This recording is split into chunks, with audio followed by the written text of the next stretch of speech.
Então é Natal. E o que você fez? Então é Natal. Assim começa uma canção muito conhecida de John Lennon.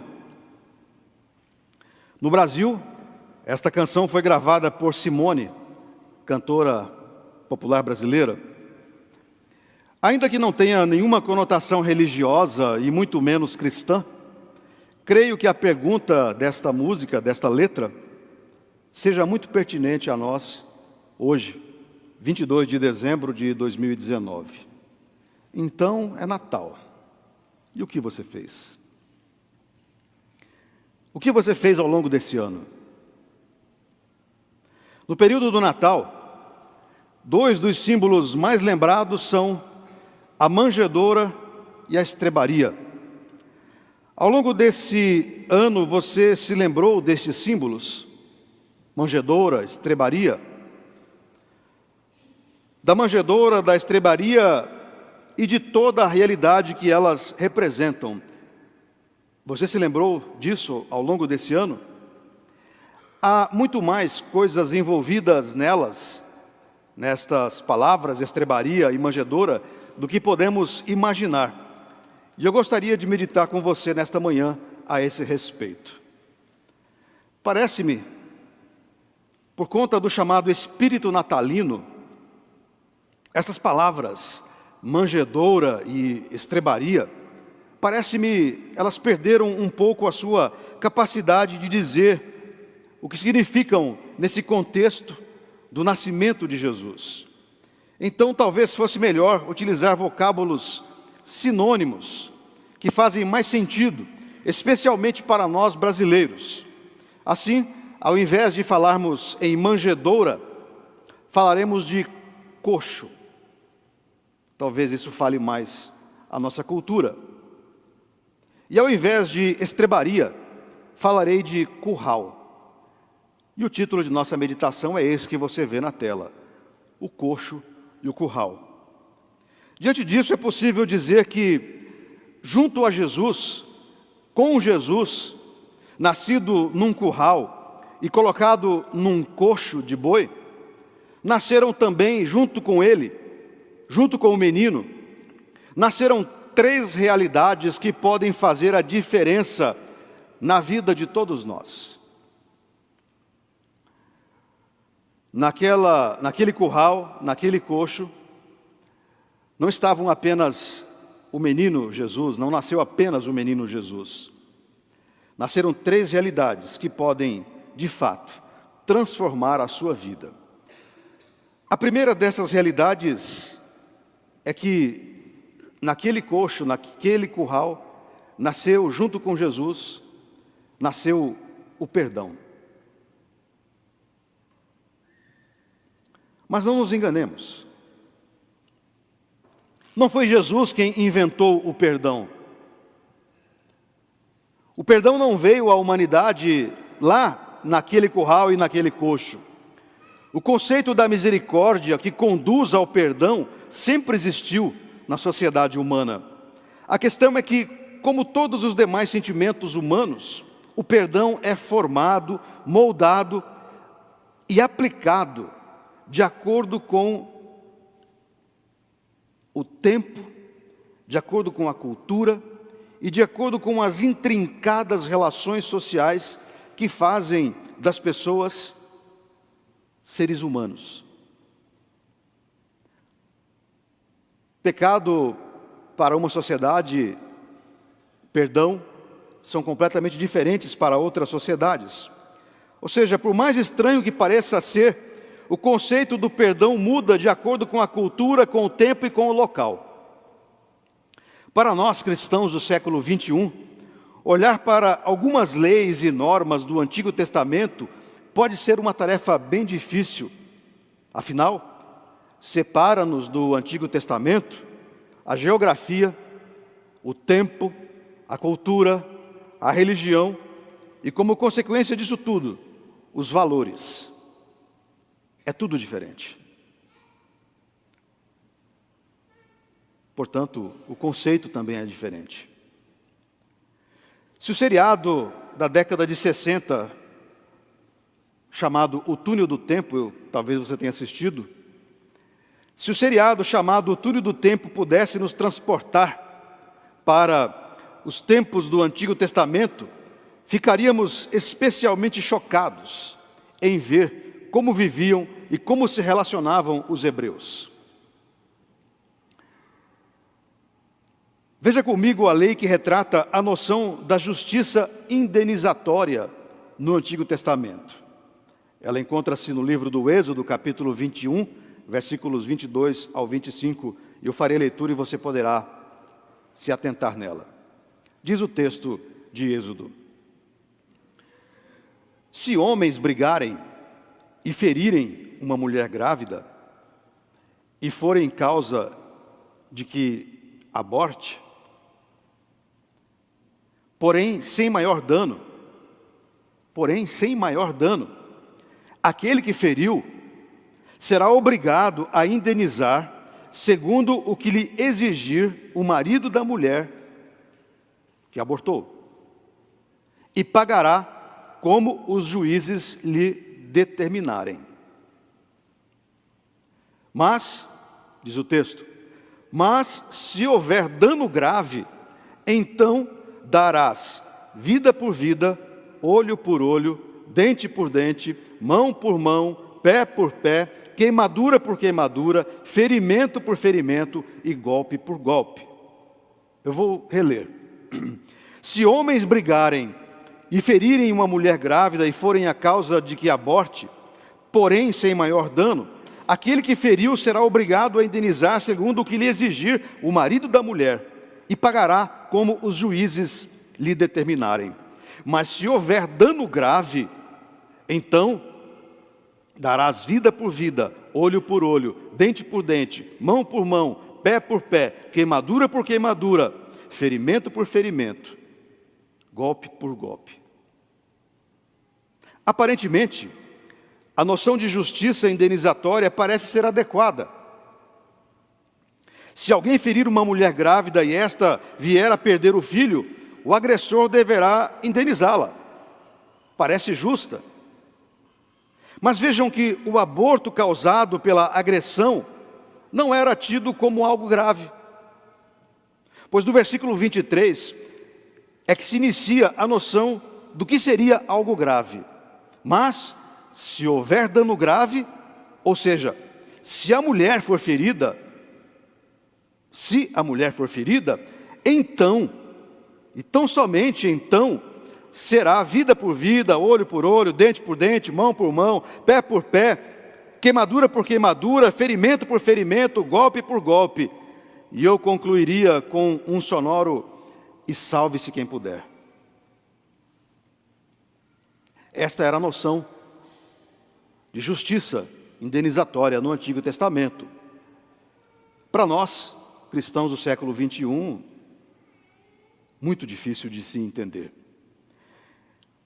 É bem verdade que Jesus aperfeiçoou o conceito de perdão no Antigo Testamento ao dizer: ouvistes o que foi dito, olho por olho, dente por dente. Eu, porém, vos digo, não resistais ao perverso, mas a qualquer que te ferir na face direita, volta-lhe também a outra face. Contudo, podemos dizer que, junto a Jesus, naquele coxo, naquele curral, nasce o perdão. Não aquele perdão em que um homem desculpa o outro, mas, acima de tudo, o perdão que vem de Deus. É naquele coxo, naquele curral, que nasce esse perdão. O perdão supremo. O perdão que pode apagar todos os crimes. O perdão que apaga toda transgressão humana que poderia conduzi-la a viver distante de Deus por toda a eternidade. E, se você preferir, o inferno. É a partir do coxo, é a partir do curral, com o nascimento de Jesus Cristo, cantado por Zacarias, que percebemos o grande amor de Deus a nos oferecer o perdão. Diz Zacarias no seu canto: E você, meu filhinho, será chamado profeta do Altíssimo, pois preparará o caminho para o Senhor, dirá a seu povo como encontrar salvação por meio do perdão dos seus pecados. Ainda que o anjo lhe tenha dito em sonhos, ainda que o anjo lhe tenha dito em sonhos, eu não sei se José, naquele curral, com o pequeno menino acomodado naquele coxo, tinha de fato a perfeita percepção de que o menino seria o próprio perdão a todos os pecadores. Ainda que o anjo lhe dissesse que o seu filho salvaria os homens de seus pecados, eu não sei se José tinha a perfeita percepção da grandeza desse ato e do que significava aquele menino no coxo, de que ele era o perdão vindo de Deus para todos os homens. Também não sei se a jovem Maria tinha a noção de que naquele coxo, naquele curral, acomodava-se a personificação do perdão divino a todos os pecadores. Eu não sei se aquele casal, José e Maria, tinham esta percepção, se eles compreendiam a grandeza daquele gesto, daquele ato e daquela circunstância que eles estavam vivendo. Mas eu e você, somos privilegiados. Note, talvez José e Maria não tivessem a percepção que nós hoje temos. Nós somos privilegiados. Você é privilegiado, você é privilegiada. Pois você sabe, nós sabemos que Jesus é o perdão para os pecadores. Nós sabemos, nós entendemos, nós conhecemos a história do nascimento de Jesus, que trouxe à humanidade, a partir da sua vida e da sua morte, o perdão para todos os pecadores. Nós somos indesculpáveis, porque nós sabemos. Sim, queridos irmãos e irmãs, no Natal, junto com Jesus, nasce também o perdão de Deus a todas as mulheres e a todos os homens. E esta é a beleza, o perdão de Deus é oferecido a você e a mim, diretamente a nós, em Jesus Cristo. E isso se inicia lá naquele curral e naquele coxo. Não importando o que você tenha feito, não importando o que você faça ou ainda fará, o perdão divino o alcançará, com certeza, se você colocar-se diante de Deus. Porque Deus é perdão. E foi tendo esta percepção que João escreveu: se confessarmos, notem que há uma conjunção adversativa, se confessarmos os nossos pecados, Ele é fiel e justo para nos perdoar e nos purificar de toda injustiça. Então, queridos irmãos e irmãs, nesta manhã nós celebramos não apenas o nascimento de Jesus, Cristo, mas também junto a Ele, naquele coxo, naquele curral, o nascimento do perdão que nos traz vida. Em segundo lugar, naquele coxo, naquele curral, nasceram também, além de Jesus e o perdão, nasceu a paz.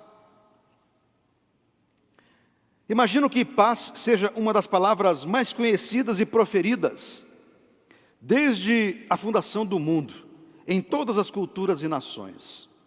Na Bíblia, ela aparece pelo menos por 253 vezes, seja para descrever um momento de tranquilidade, onde estamos em paz, tranquilos, como uma circunstância de não guerra entre as nações. Imagino também que a palavra paz, neste período de Natal que nós vivemos, seja lembrada mais que o normal. Afinal, ao enviarem suas mensagens natalinas, a maioria das pessoas deseja ao outro muita paz, muita saúde. Mas, além de Jesus naquela noite, naquele curral, nasceu também a paz. E é o profeta Isaías quem nos apresenta esta verdade ao dizer: porque um menino nos nasceu, um filho se nos deu, o governo está sobre os seus ombros e o seu nome será Maravilhoso Conselheiro, Deus Forte, Pai da Eternidade e Príncipe da Paz. Isaías 9, versículo 6. Ora, da mesma maneira que ocorre com um perdão, não foi Jesus quem inaugurou a paz? Não foi Jesus quem inventou a palavra e muito menos o conceito de paz. Como vimos, talvez seja uma das palavras mais proferidas em todas as culturas e nações. Mas então, se Jesus não inventou a paz, como podemos entender que no coxo e no curral ela nasce com o menino, se ela é anterior a ele?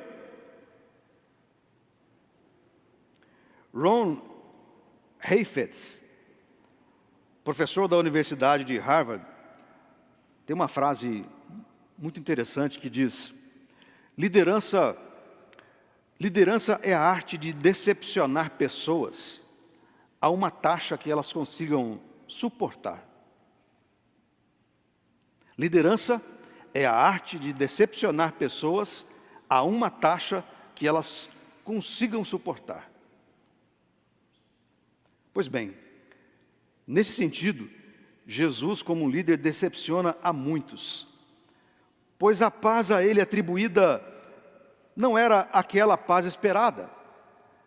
O povo de Israel esperava um outro tipo de paz, que seria a ausência da guerra. Então Jesus decepciona não só a sua sociedade, como a muitos, ao dizer que não, a paz que eu trago é outra, não é essa que vocês estão esperando. Não é aquela esperada, aguardada pelos governos, ou seja, a ausência da guerra. É uma outra paz, é um outro tipo de paz. A paz que nasce no coxo e no curral, junto com o menino, é aquela paz que é oferecida a todo ser humano, que num gesto de fé, entrega-se num relacionamento com o Filho de Deus.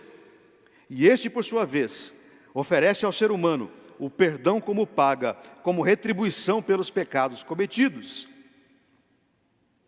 E isso faz com que o pecador, antes distante de Deus, viva em paz com Ele, em paz com Deus. É o que nos atesta o apóstolo São Paulo. Justificados, pois, mediante a fé, temos paz com Deus por meio de nosso Senhor Jesus Cristo.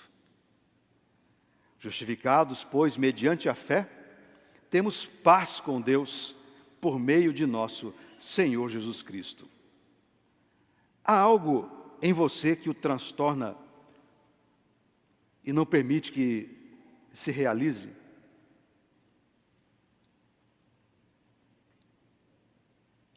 Você sente-se angustiado diante de uma vida sem paz?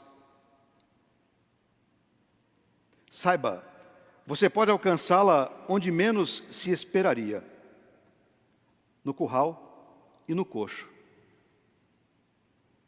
É de lá que vem a paz. No curral e no coxo, junto a Jesus Cristo, o Filho de Deus, veio a este mundo a paz, e veio a este mundo Jesus para resgatá-lo de sua falta de paz com Deus. Assim, se você sente-se desta maneira, abra o seu coração para o Príncipe da Paz. Jesus Cristo, o menino do coxo e do curral, Ele pode trazer paz à sua vida. Ele traz paz à humanidade. Mas em terceiro lugar, naquele curral e naquele coxo ainda um outro nascimento. O nascimento da salvação. Junto ao menino no coxo, junto a Jesus Cristo naquele curral, naquele coxo, nasce também a salvação para toda a humanidade. Perdão. Salvar-se. Salvar-se é um instinto de sobrevivência em todos nós. Salvar-se é um instinto. Por mais difícil que a vida se apresente a cada um de nós, diante de uma situação de morte, lutamos para nos salvar. fazemos de tudo para nos salvar. Não queremos a morte, relutamos contra ela, não a encaramos naturalmente, dedicamos nossos recursos e toda a nossa inteligência para a mantermos bem longe de nós, o quanto pudermos e o quanto conseguirmos. Esta é a história da humanidade. Há quem diga, como o controverso cientista inglês Aubrey de Grey, diz ele, que a primeira pessoa que vai chegar aos 1000 anos de idade já nasceu e vive entre nós. Por conta dos avanços da tecnologia, da ciência e da medicina. São os avanços da ciência e da medicina, a fuga da morte, uma tentativa de nos salvar dela, ou de pelo menos atrasá-la o máximo possível. Mas a verdade é que, sejam 50, 100 ou 1000 anos, não importa, morreremos. É só um atraso, mas morreremos. A atual busca da longevidade é análoga à parábola do homem rico contada por Jesus. Diz a parábola que certo homem rico teve uma colheita extremamente abundante, fora do padrão, fora do normal. E como não tinha onde estocá-la, pensou em destruir os seus celeiros e construir outros celeiros bem maiores para estocar toda a colheita. E então, aquele homem rico pensou em dizer à sua alma: alma, tens em depósito muitos bens para muitos anos. Descansa, come, bebe e regala-te. E então Jesus conclui a parábola. Mas Deus lhe disse: louco, louco, esta noite te pedirão a tua alma. E o que tens preparado? Para quem será? Assim é o que entesoura para si mesmo e não é rico para com Deus.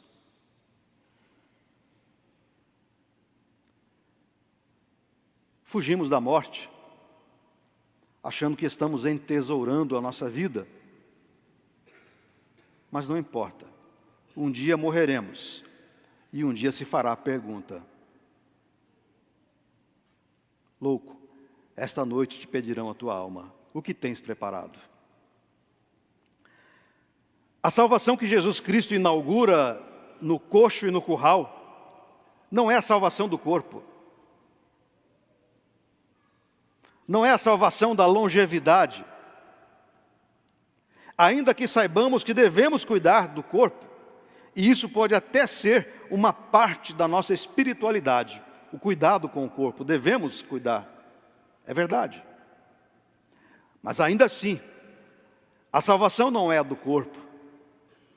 A salvação que Jesus Cristo oferece em seu nascimento, no coxo e no curral, é uma salvação extracorporal.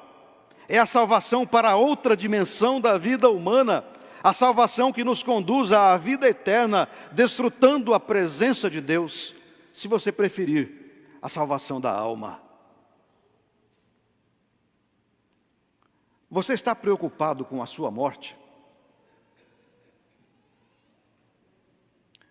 Estas semanas atrás, por conta do período natalino, vi uma reportagem sobre esse período em que as pessoas gastam muito.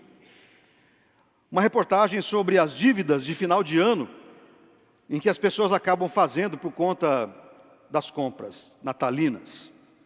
E naquela reportagem foi entrevistada uma senhora que, ao contrário da maioria, é muito econômica e organizada financeiramente. Ao final da entrevista, a mulher disse algo bem interessante que pode, talvez, ser o drama de muitas pessoas. Disse a mulher entrevistada: eu tenho verdadeiro pavor de dívidas. Pavor.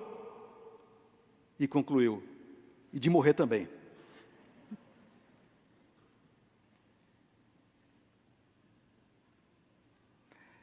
Evite o medo da morte, colocando Jesus Cristo em sua vida. Ele nos salva da morte eterna. Ele nos salva da morte eterna. Concluindo,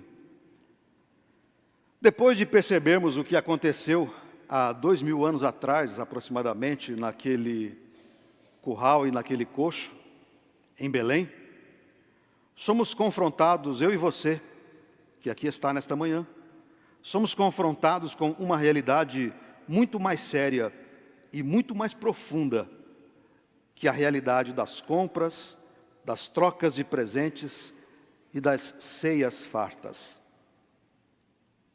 Ainda que isso tudo já faça parte da nossa cultura. Na verdade, não precisamos anular uma em função da outra. Não estou criticando as compras, os presentes ou a ceia, não. Mas dizendo que a ceia, os presentes e as trocas deles precisam ser alicerçados, balizados e norteados pela noção de que em Jesus Cristo nós temos o perdão de nossos pecados. E isso nos faz ter paz conosco mesmos e com Deus. E acima de tudo, em Jesus Cristo encontramos a salvação para a nossa vida, aqui e por toda a eternidade. Depois de entendermos e depois de vivenciarmos estas realidades do coxo e do curral, aí sim, depois de entendermos, experimentarmos e vivenciarmos tudo isso, aí sim, podemos trocar os nossos presentes. E aí sim, podemos participar das nossas ceias fartas, porque elas serão apenas acessórios de tudo que compreendemos a respeito do curral e do coxo. Permita-me retornar à música de John Lennon, citada no início dessa mensagem. Agora, quando lhe perguntarem, ou lhe disserem, então é Natal e o que você fez? Que você possa dizer em resposta, eu pedi e recebi de Deus o perdão. Então é Natal. E o que você fez? Eu pedi perdão a Deus e recebi dele o perdão. E assim alcancei a paz. E alcancei também a certeza de que Ele me salvou e viverei eternamente com Ele. Que essa seja a nossa resposta quando nos disserem, então é Natal. E o que você fez? Que esse seja um Feliz Natal a você e a sua família. A Ele, pois, toda a glória. Amém.